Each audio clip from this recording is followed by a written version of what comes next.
आतंकियों को मार गिराया गया। पुलिस के एक अधिकारी ने इसे गणतंत्र दिवस से पहले एक बड़ी कामयाबी बताया है। जम्मू कश्मीर की सुरक्षा व्यवस्था को लेकर केंद्रीय गृह मंत्रालय की उच्च स्तरीय बैठक हुई और गृह मंत्री अमित शाह की अध्यक्षता में बैठक में विस्तार से चर्चा। इलाके में बुधवार को सुबह सुरक्षा बलों की ओर से मुठभेड़ के बाद भारी हथियारों से लैस 4 आतंकियों को मार गिराया गया। पुलिस के एक अधिकारी ने इसे गणतंत्र दिवस से पहले एक बड़ी कामयाबी बताया है। जम्मू कश्मीर की सुरक्षा व्यवस्था को लेकर केंद्रीय गृह मंत्रालय की उच्च स्तरीय बैठक हुई और गृह मंत्री अमित शाह की अध्यक्षता में बैठक में विस्तार से चर्चा की गई। करीब 2.5 घंटे तक चली बैठक के दौरान जम्मू में आतंकियों के खिलाफ हुए ऑपरेशन को लेकर विस्तार से चर्चा हुई। पीडीपी प्रमुख महबूबा मुफ्ती ने बुधवार को कहा है कि सरकार जम्मू कश्मीर में आतंकवाद को नियंत्रित करने में पूरी तरह से विफल रही है और जम्मू क्षेत्र में फैल रहा आतंकवाद इसकी सबसे बड़ी विफलता है। उन्होंने कहा कि जम्मू के सिद्रा इलाके में सुबह हुई मुठभेड़ में जम्मू कश्मीर में आतंकवाद को खत्म करने संबंधी सरकार के दावों को झूठा साबित कर दिया। इस मुठभेड़ में 4 आतंकी मारे गए हैं। प्रधानमंत्री नरेंद्र मोदी की मां हीराबेन को यूएन मेहता अस्पताल में भर्ती किया गया है। प्रधानमंत्री की मां की तबीयत खराब होने की सूचना जैसे ही प्रधानमंत्री नरेंद्र मोदी को लगी, वे तत्काल अहमदाबाद पहुंचे और मां हीराबेन मोदी से अहमदाबाद के यूएन अस्पताल पहुंचकर के मुलाकात की। आंध्र प्रदेश के मुख्यमंत्री वाईएस जगनमोहन रेड्डी ने दिल्ली में प्रधानमंत्री नरेंद्र मोदी से मुलाकात की है। आपको बता दें कि इस साल पीएम मोदी और जगनमोहन रेड्डी के बीच ये चौथी मुलाकात है। दोनों नेताओं के बीच ये मुलाकात काफी अहम मानी जा रही है। इससे पहले हुई मुलाकात में आंध्र प्रदेश के सीएम ने राज्य में कई परियोजनाओं को लेकर पीएम मोदी से बात की थी। सीबीआई की एक स्पेशल कोर्ट ने आज ऋण धोखाधड़ी मामले में आईसीआईसीआई बैंक की पूर्व सीईओ चंदा कोचर, उनके पति दीपक कोचर और वीडियोकॉन के फाउंडर वेणुगोपाल धूत की सीबीआई रिमांड 29 दिसंबर तक बढ़ा दी है। दिल्ली में पार्टी के 138वें स्थापना दिवस समारोह पर कांग्रेस सांसद राहुल गांधी ने अपनी मां सोनिया गांधी के साथ खुशी जाहिर करते हुए उनका एक वीडियो सामने आया है।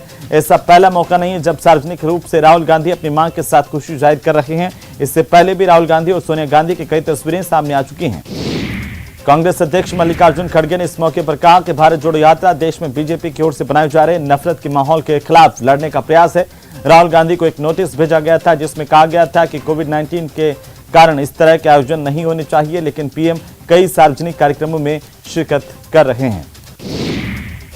आरएसएस प्रमुख मोहन भागवत ने उज्जैन में सुजलाम जल महोत्सव को संबोधित करते हुए कहा कि पशु हत्या पानी के व्यय को बढ़ाती है। मीट की इंडस्ट्रीज में पानी की खपत सबसे ज्यादा होती है क्योंकि इसे साफ करने से लेकर इसे स्वच्छ करने तक पानी का खूब उपयोग होता है। मीट की फैक्ट्रियों को बंद करने के बजाय खुद पर संयम रखना बेहद जरूरी है।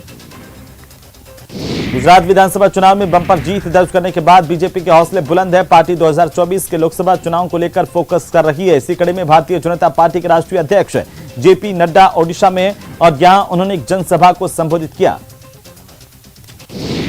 एक्टर तुनिशा शर्मा के मामा पवन शर्मा ने बड़ा आरोप लगाया है। उन्होंने कहा कि श्रीजान की 2 दिन की रिमांड ली गई है जिसमें चीजें सामने आएगी। तुनिशा के व्यवहार में कई बदलाव आए थे। उसने हिजाब पहनना शुरू किया था, इसकी जांच होनी चाहिए।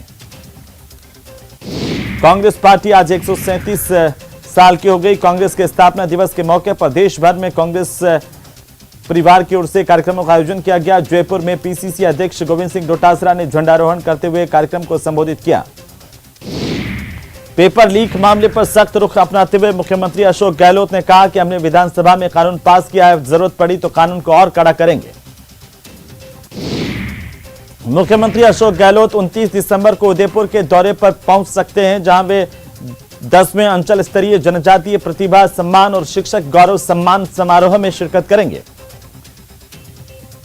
राजस्थान प्रदेश कांग्रेस का 1 दिवसीय अधिवेशन जयपुर में आयोजित किया गया। इस दौरान गोविंद सिंह डोटासरा ने कहा कि चुनाव सिर पर है, गुटबाजी बंद करें।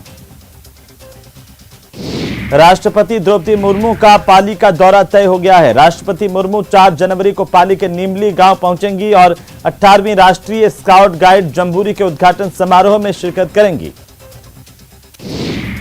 चंदौली की सैयद राजा पुलिस ने बुधवार को तस्करों से बरामद 13,000 लीटर शराब को बुलडोजर चलाकर नष्ट किया। छात्राओं से असमत मांगने वाले डर्टी प्रोफेसर मामले को लेकर आरोपी छात्रा भी एसआईटी की टीम ने अब गिरफ्तार कर लिया है। एक छात्रा को आरोपी छात्रा का प्रोफेसर और अर्पित अग्रवाल नाम के आरोपी छात्र से कनेक्शन था। आरटीओ प्रोफेसर मामले में रिमांड के दौरान कई अहम खुलासे हुए। प्रोफेसर अपने चहेते स्टूडेंट्स को खाली पुस्तिका में भी नंबर देता था और पेपर भी उनसे बनवा लेता था।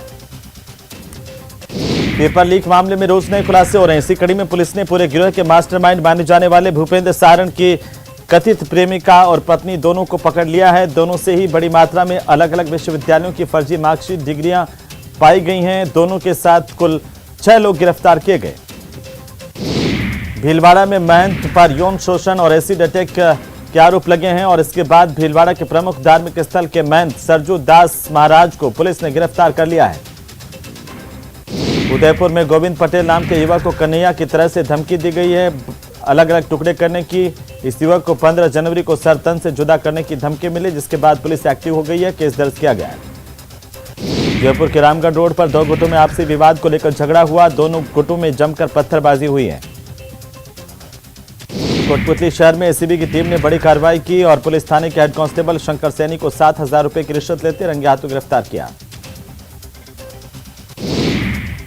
पंजाब, लुधियाना और पठानकोट ठंड। पंजाब में कड़ाके की सर्दी जारी है। बठिंडा में न्यूनतम तापमान 1.4 डिग्री सेल्सियस दर्ज किया गया है। पूरे पंजाब में सबसे कम रिकॉर्ड किया गया है।